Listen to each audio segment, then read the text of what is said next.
Purgatory Ironworks. I, of course, am your host, Trenton, and man, you wouldn't believe it.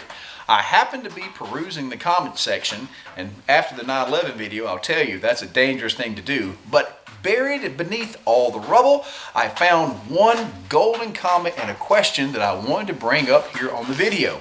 It's a great question. It was in reference to the spring swage that we did very recently.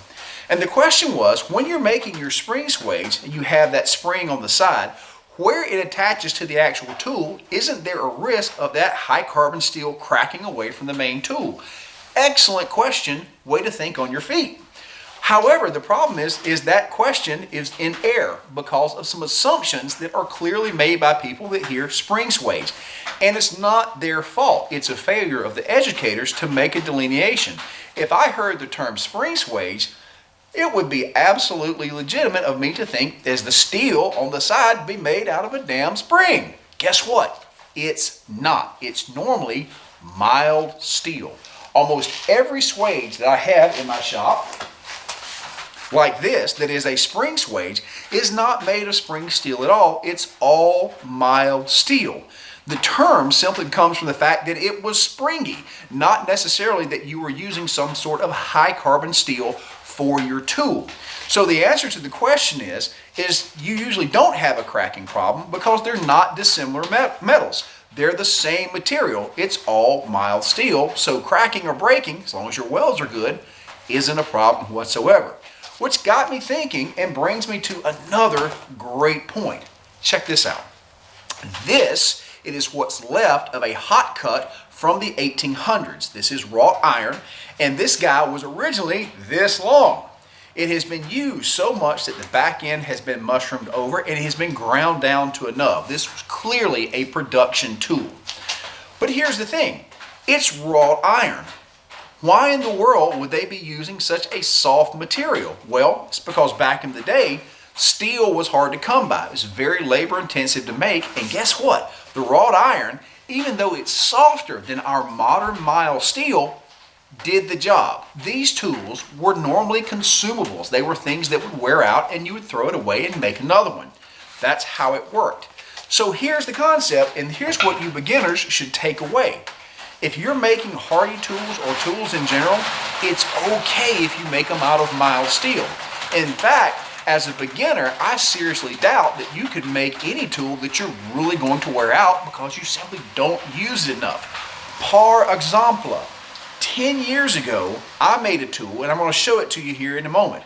Now, to be fair, I'm going to preface this because oftentimes when I engage on forums like Blacksmithing for Beginners, I have to have my conversation open like this. Let's be honest, this thing looks like hammered poo-poo. And that's fair. Now, the thing is I would be a big hypocrite if I didn't introduce you to the professional version of hammered poo-poo.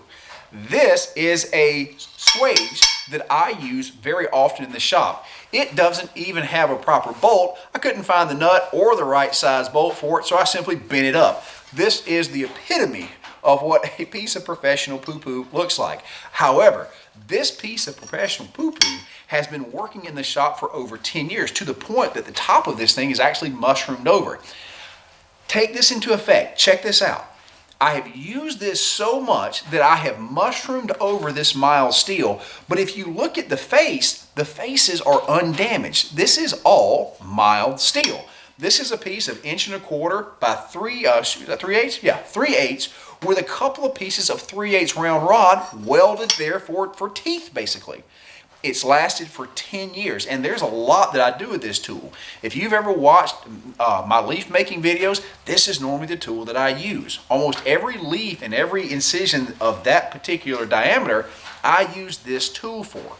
The point of all this is to say that for 10 years in a professional shop, this swage that I've used, it still doesn't have enough wear on it for me to throw it away or to do it again.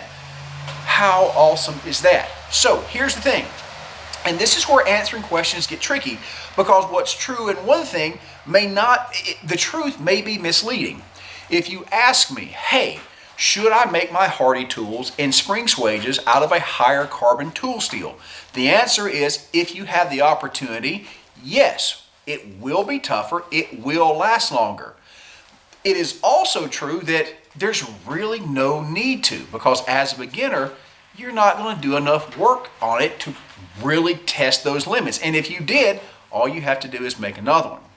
So as you guys are tooling up, and remember, tooling is king. As you are tooling up and getting better and better at things, and you start making these items, don't sweat it if it's not some high alloy steel.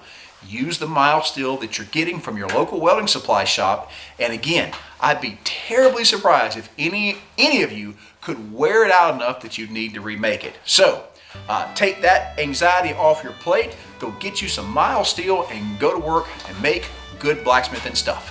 See you guys later.